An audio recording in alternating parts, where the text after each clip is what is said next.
복된 주님의 날을 허락하셔서 감사하고 예배할 수 있게 하심을 감사드립니다. 하나님 앞에 주의 권속들이 준비된 예물을 드리나이다. 하나님 당석에서 드리며 혹은 온라인으로 드립니다. 하나님께서 어떤 형태로 드리든 사랑하는 권속들이 이 땅에 하나님의 나라가 임하기를 간절히 소망하고 믿음으로 구별하여 드리는 예물을 연락해 주십시오. 그리고 그 예물이 주님 나라에 꼭 필요한 일에 쓰여지게 하시고 하나님의 은혜와 복 주심이 드리는 손길과 그들의 삶의 자리에 함께하기를 바랍니다. 하나님의 거룩한 언약의 말씀을 따라 그들의 삶 속에 하나님이 채우시고 풍성하게 하신 은혜가 있기를 간절히 바랍니다. 아버지 하나님, 오늘을 시작하여 또 한 주간 우리에게 주어진 삶을 살아갈 때 우리가 보고 듣고 말하고 행동하는 것이 믿음 안에 있어 하나님의 영광을 드러내고 거룩함을 나타내게 되기를 바랍니다. 하나님의 손길로 주의 권속들 지켜주셔서 악한 질병에 매이지 않게 하시고 하나님의 평강으로 함께해 주시기를 간절히 원합니다. 몸이 아픈 이들이 있습니다. 병원에 입원하고 혹은 수술하고 또 수술을 기다리는 환자들도 있고 다양한 환자들이 있습니다. 그들의 형편과 처지를 아시겠사오니 하나님의 긍휼히 여기심과 주의 은혜가 있기를 바라며 하나님의 능히 감당하게 도우시기를 바라며 치료하는 주님의 권능으로 역사해 주시기를 바라며 그들의 간절한 소망과 기도 속에 하나님의 응답이 있기를 간절히 원합니다. 이제도 말씀 들으며 믿음을 결단하는 모든 성도들에게 하나님의 은혜가 풍성하기를 원하고 예수님 이름으로 기도하옵나이다. 아멘. 하나님의 은혜가 여러분의 삶 속에 넘치기를 축복합니다. 우리가 읽은 말씀 가운데 베드로 요한이 하나님의 성전 출입하는 문전에서 나면서부터 안진병이 되었던 사람을 예수 이름으로 일으키는 그런 표적에 대한 이야기입니다. 베드로와 요한이 그 일을 한 것이 아니고 하나님께서 베드로와 요한을 통해서 그 일을 하셨다 하는 것을 우리는 기억해야 합니다. 그리고 한 가지 기억해야 할 것은 바로 그리스도 예수 그 이름을 부르는 모든 곳에 우리 주님이 함께 하신다 하는 것입니다. 하나님이 함께 하시기 때문에 주의 이름을 부르는 그곳에 하나님의 역사가 있고 하나님의 일하심이 있게 됩니다. 마태복음 18장 20절 말씀에 보면 두세 사람이 내 이름으로 모인 곳에는 나도 그들 중에 있느니라 그런 말씀이 있죠. 주님이 함께 하셔서 일하신다고 하는 것을 우리가 깨닫게 됩니다. 사도 베드로와 요한이 주 예수의 이름으로 안진병이를 일으키는 표적을 행했다라고 하는 말은 예수 그리스도 이름에 놀라운 권세가 있다 하는 것을 우리에게 깨닫게 합니다. 예수 이름이 가지는 그 권세, 예수 이름이 가지는 그 능력에 대해서 살펴보기를 원합니다. 먼저 우리가 그 이름을 통해서 죄사함을 받고 우리가 구원에 이르게 된다 하는 것을 보게 됩니다. 요한일서 2장 12절의 말씀을 보면 자녀들아 내가 너희에게 쓰는 것은 너희 죄가 그의 이름으로 말미암아 사함을 받았으며 그렇게 말씀을 합니다. 우리가 죄 사함을 받고 죄에서 구원받는 게 주 예수 이름으로 되어지는 사건이다. 그렇게 말씀을 하죠. 본래 예수라고 하는 이름은 구원자라고 하는 뜻입니다. 마태복음 1장 21절에 보게 되면 그 이름을 예수로 하라. 그가 자기 백성을 그 죄에서 구원할 자이심이라. 그렇게 말씀을 했어요. 그렇기 때문에 우리가 바로 죄에서 구원받는 것이 예수 이름으로 말미암아 되어지는 것이다 하는 것을 깨닫게 됩니다. 그리고 예수 그리스도를 믿는 하나님의 사람들에게 하나님은 기도하는 권세를 주셨습니다. 근데 이 기도하는 권세도 예수 이름으로 되어지는 겁니다. 우리가 경건하고 거룩하게 사는 게 중요하지만, 그렇지만 내가 경건하고 내가 거룩하게 산다고 해서 내가 기도하면 하나님 앞에 연락되는 건 아니에요. 우리 기도가 하나님 앞에 연락되는 건 오직 예수 이름으로 되는 일이다 하는 것을 보게 되죠. 여러분, 요한복음 14장 13절 14절에 보면 너희가 내 이름으로 무엇을 구하든지 내가 행하리니 이는 아버지로 하여금 아들로 말미암아 영광을 받으시게 하려 함이라. 내 이름으로 무엇인지 내게 구하면 내가 행하리라. 이렇게 말씀을 했죠. 자, 여러분, 이 말씀은요, 요한복음 14장에만 나오는 게 아니고 15장에도 그리고 16장에도 너희가 무엇이든지 내 이름으로 구하면 너희가 내 이름으로 구하라. 그렇게 말씀을 반복하고 있는 것을 봅니다. 그러니까 우리가 기도할 때 우리의 기도가 하나님 앞에 연락되는 것은 저와 여러분이 예수 믿고 그 이름을 의지해서 기도하기 때문에 우리의 기도가 하나님 앞에 연락된다는 겁니다. 어린아이가 기도한다고 할지라도 그가 예수 이름으로 구하는 기도면 하나님 앞에 연락이 되는 거죠. 믿음이 크고 대단한 분의 기도도 예수 이름으로 연락이 되는 거고, 믿음이 아직 어린 사람의 기도라고 할지라도 예수 이름으로 구하는 기도면 하나님 앞에 다 연락이 된다 하는 것입니다.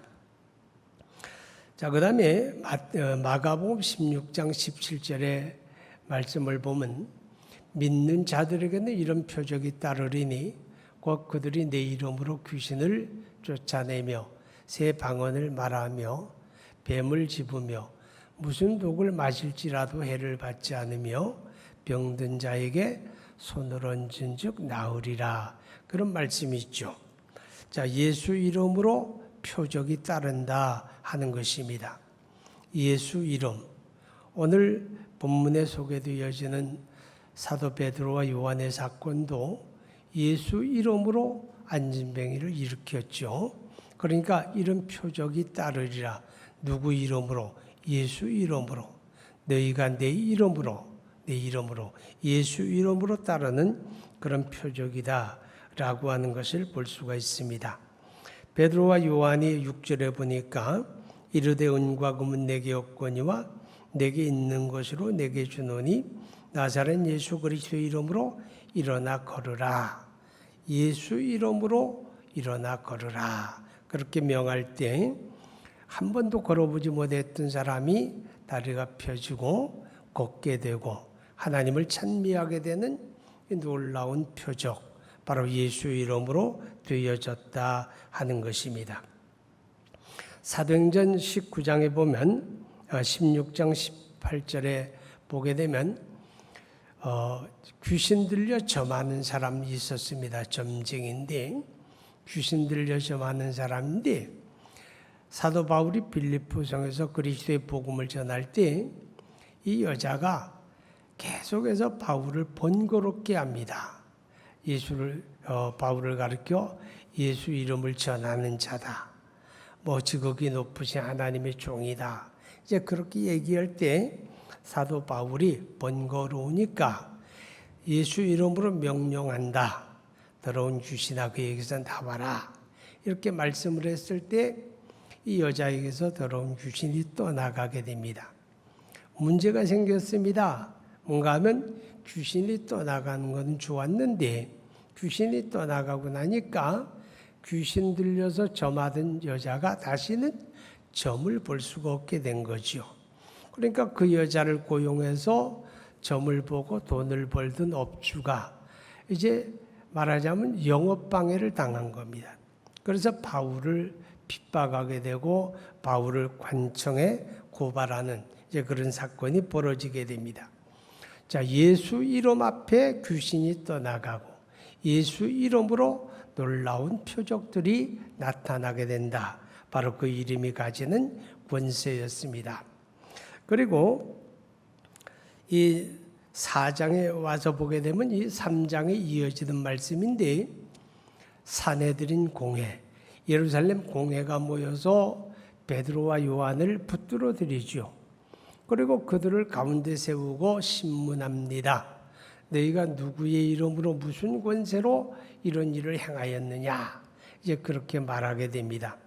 그러면서 그들이 베드로와 요한을 어떻게 정죄할 방법이 없잖아요. 왜냐하면 분명한 증인이 있고 또 분명한 사건이 되다 보니까 그래서 그들을 석방을 합니다.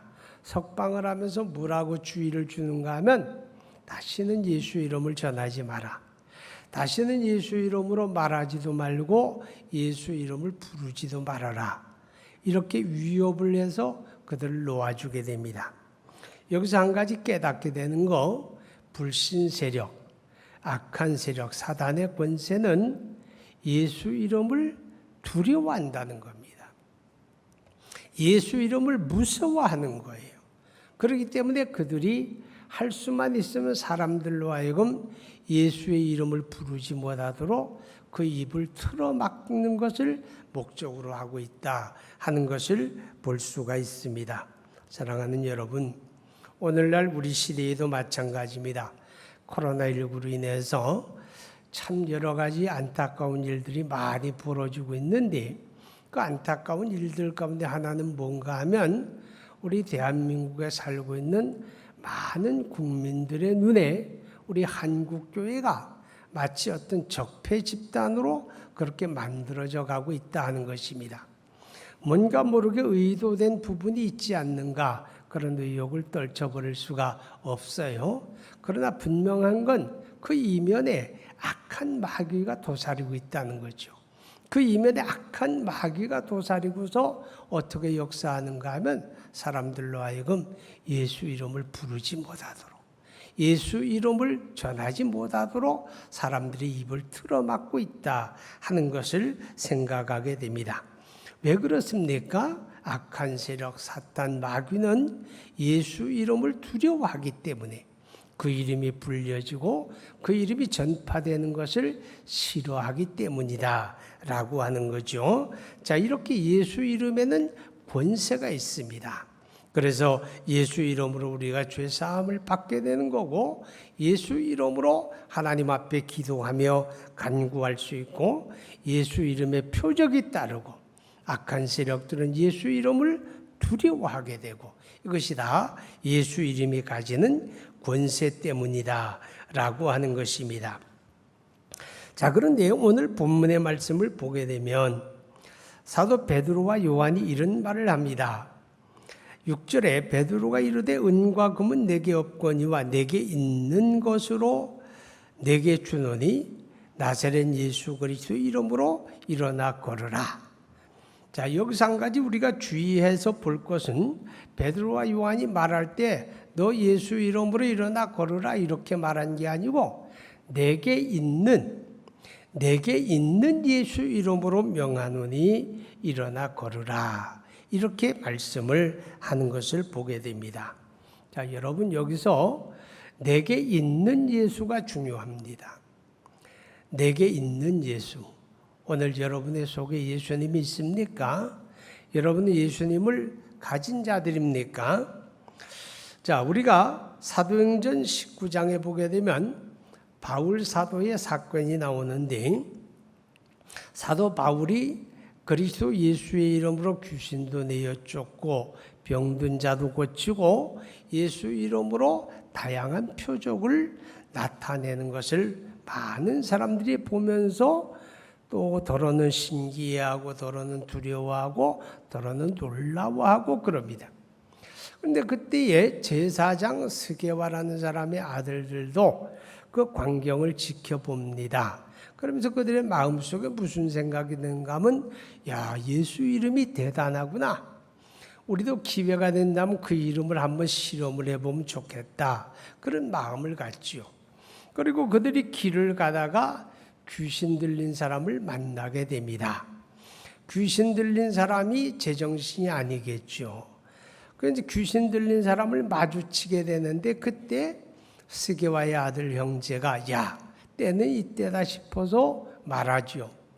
바울이 말하는 예수 이름으로 명하노니 이 더러운 귀신아 나와라 그럽니다. 그랬더니 이 귀신 들린 사람이 눈빛이 변하는 거예요. 그리고 강한 힘으로 달려들어서 스게와의 아들 형제를 막 옷을 갈기갈기 찢어버리고 그래서 두 형제가 벗은 몸으로 도망을 했다. 그런 말씀이 소개가 됩니다. 자, 이상하지 않아요? 같은 내용인데 사도 바울은 예수 이름으로 귀신을 내쫓아요. 그런데 스게와의 아들은 예수 이름으로 망신을 당하는 거예요. 예수 이름 앞에 바울에게는 귀신이 굴복을 하고 스게와의 아들들에게는 귀신이 달려드는 거예요. 이 차이가 뭐냐 그 말이죠. 이 차이는 다름이 아니라 바울은 예수 이름을 가진 자예요. 예수 이름을 가진 자고 스게와의 아들은 예수 이름을 가지지 않았는데 예수 이름을 빌려 쓰는 거예요. 예수 이름을 빌려 쓰는 사람이고 바울은 예수 이름을 가진 자였다 하는 차이를 우리가 발견해 보게 됩니다. 마태복음 28장 19절 이하에 보게 되면 예수님이 놀라운 전도 명령을 주시지요. 너희는 가서 모든 사람으로 제자를 삼으라. 아버지와 아들과 성령의 이름으로 세례를 주라 그럽니다. 자, 여러분 예수 믿지요? 또 예수 믿고 우리가 세례 받았어요. 예수 믿고 세례 받았다는 말은 우리가 아버지와 아들과 성령의 이름으로 세례를 받은 겁니다. 그 말은 여러분이 예수 이름을 가진 자다 그런 뜻입니다. 왜냐하면 예수 이름으로 여러분이 세례를 받았기 때문에 세례 받은 자들은 본질적으로 예수 이름을 소유한 자들이죠. 자, 에베소 1장 13절의 말씀을 봅니다. 에베소서 그 안에서 너희도 진리의 말씀 곧 너희 구원의 복음을 듣고 그 안에서 또한 믿어 약속의 성령으로 인치심을 받았으니 이런 말씀이 나옵니다. 여러분이 예수 믿고 구원받는 순간 하나님께서는 성령으로 여러분을 도장 찍었다 그 말이죠. 성령으로 여러분을 쾅 도장 찍었어요. 이것을 다른 말로 하면 성령으로 세례받았다 그 말이죠. 성령으로 세례받은 거예요. 그럼 성령으로 세례받고 성령으로 인을 쳤다는 말은 뭔가 하면 내게 하나님의 성령이 도장을 찍었는데 그 도장의 주인이 누구냐? 예수라는 거죠. 예수 이름으로 도장 찍힌 거예요. 예수님의 것이 되었다고, 예수의 소유가 되었다고, 예수 이름이 각인되는 사건이 성령 세례고 성령의 인치심이다 그 말이죠. 물론 성령의 인치심을 통해서 우리가 믿음으로 얻은 구원을 하나님이 보증하는 의미를 가지죠. 어쨌든 성령으로 세례를 받고 성령으로 인치심을 받았다는 말은 바로 예수 이름으로 도장이 찍힌 사람이다. 그러니까 오늘 저와 여러분은 예수라는 그 이름을 우리가 가진 사람들, 여러분의 영혼에 예수 이름이 각인되어졌다 하는 것을 우리가 깨닫게 됩니다. 사랑하는 여러분, 이제 예수 이름을 가졌는데 그 이름을 가진 것으로 그치면 안 되겠죠. 베드로와 요한이 그리한 것처럼, 사도 바울이 그리한 것처럼 우리는 내게 있는 그 예수 이름을 써먹어야 하잖아요. 내게 있는 예수 이름을 우리가 활용해야 된다 그 말이죠. 거기에 승리가 있는 거예요. 내게 있는 예수 이름을 활용할 때 우리 삶 속에 하나님의 구원과 승리가 나타나게 된다 하는 것인데, 특별히 우리가 살아가는 삶의 현장에서 이런저런 어려움과 문제를 만나게 됩니다. 때로는 그게 너무 커서 우리가 낙심할 때도 있고 밤잠을 이루지 못할 때도 있고 그렇습니다. 그런데 내게 있는 예수 이름이 있으니까 문제 앞에 낙심하고 두려워하지 말라는 거예요. 우리는 그 이름을 써먹어야죠. 어떻게? 문제가 내게 있을 때, 고통이 내게 있을 때, 시련이 내게 다가왔을 때 우리가 낙심하고 원망할 게 아니라 내게 있는 예수 이름을 가지고 무릎을 꿇고 하나님 앞에 그 이름으로 기도해야 하는 거죠. 그래서 성경에 보게 되면 환난 날에 나를 부르라. 내가 너를 건지리니 내가 나를 영화롭게 하리라. 그 환난 날에 하나님을 찾아야 할 사람이 누구냐? 예수 이름을 가진 사람들이죠. 예수 이름을 가진 사람들이 그렇게 해야 한다 그 말이죠. 너희 중에 병든 자가 있느냐? 저는 기도할지니라. 문제 앞에 두려워하고 낙심하지 말고 내게 있는 예수 이름으로 우리 하나님을 찾고 기도해야 한다라고 하는 것입니다. 우리 한국 교회가 뭐 원하든 원하지 않든 지금 위기 앞에 놓여 있습니다. 이 코로나19 사태 이후에 한국 교회가 어떤 모습으로 변할는지 대단히 우려스러운 거죠. 이미도 교회마다 지금 나오는 얘기들을 들어보면 교인들이 작게는 20%에서 많게는 50%까지 교인들이 주저앉았다, 낙심했다, 그런 이야기를 많이 지금 듣고 있습니다. 분명 위기죠. 이 위기 앞에 우리가 누구를 원망하고 누구를 탓하기보다 오늘 우리는 내게 있는 예수 이름으로 위기 앞에 있는 우리 한국 교회를 위해서 우리가 하나님 앞에 기도하고 부르짖고 그 이름을 활용해야 한다 하는 것입니다. 그리고 우리가 어떤 문제 앞에 어려움을 당하게 되면 우리가 내게 있는 예수 이름으로 선포해야 되는 거예요. 마가복음 16장 17절의 말씀처럼 믿는 자들에게 예수 이름이 있는 자들 이런 표적이 따른다 그랬습니다. 나를 둘러싸고 있는 그 문제가 질병일 수도 있고 경제적인 문제일 수도 있고 불화의 문제일 수도 있고 인간관계의 문제일 수도 있어요. 여러분 이것이 다 뭘 의미합니까? 눈에 보여지는 그 사람들과의 어떤 문제 싸움이기 전에 그 이면의 역사는 악한 마귀와의 싸움이죠. 우리는 내게 있는 예수 이름을 강하게 붙잡고 그것들을 대적해야 합니다. 외쳐야 합니다. 떠나가라고 해야 합니다. 우리가 이겼다고 외쳐야 한다 그 말이죠. 사랑하는 여러분, 우리는 지금 말세 환난 시대를 살고 있습니다. 이런 시대를 살아가는 하나님의 사람들은 눈에 보여지는 어떤 것들을 부여잡고 의지하기보다 내게 각인되어 있는 예수 이름을 굳건하게 붙잡아야 합니다. 그 이름이 우리의 구원이고 그 이름이 우리의 보장이기 때문에 그렇다 하는 것입니다. 여러분 구약시대 이스라엘 백성들에 대한 하나님의 언약과 약속이 성경에 얼마나 많은지 모릅니다. 이사야 43장 1절 이하에 보게 되면 이스라엘을 가리켜서 내가 너를 조성하였고 내가 너를 구별하였고 내가 너를 불렀나니 너는 내 것이다 이렇게 이야기합니다. 내가 불 가운데로 지날지라도 내가 너를 사르지 않게 지킬 것이다. 내가 물 가운데 건널지라도 물이 너를 침몰하지 못하게 내가 너와 함께 할 것이다. 이렇게 약속을 합니다. 그럼 여기서 말하는 이스라엘이 누굽니까? 그들이 이스라엘 된 표가 뭡니까? 그들에게는 할례라고 하는 표가 있었습니다. 오늘 우리 그 할례가 뭡니까? 예수 이름이 각인된 겁니다. 우리가 예수 이름으로 세례를 받았습니다. 하나님의 성령으로 우리를 도장찍어 예수 이름을 새겨놓았습니다. 이것이 바로 하나님의 백성된 증거입니다. 그렇기 때문에 내게 있는 예수 이름을 통해서 우리는 하나님의 언약의 약속이 내 것이 되어집니다. 예수 이름을 놓아버리게 되면 성경은 나하고 아무 상관이 없습니다. 이 성경의 모든 언약은 예수 이름 안에서 나와 관계가 되어지는 것입니다. 이 시대를 살아가는 여러분, 예수 이름을 부여잡으세요. 그 이름 속에 하나님의 보장이 있습니다. 그 이름 속에 하나님의 언약이 나와의 언약이 되어지기 때문에 그렇습니다. 내게 있는 예수의 이름, 그 이름으로 이 한 주간도 승리하시는 저와 여러분 되시기를 주의 이름으로 축복합니다.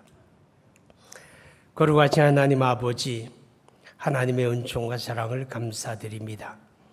복된 주님의 날, 하나님을 예배하는 모든 주의 권속들, 하나님의 그들이 있는 모든 곳에서 하나님의 영광 받으심을 감사합니다. 아버지 하나님, 우리가 살아가는 삶에서 내게 있는 예수의 이름, 그 이름을 굳건하게 부여잡고 그 이름으로 승리하며 그 이름으로 하나님의 보장을 누리는 주의 권속들 되게 하여 주옵소서. 예수 이름으로 기도하옵나이다. 아멘.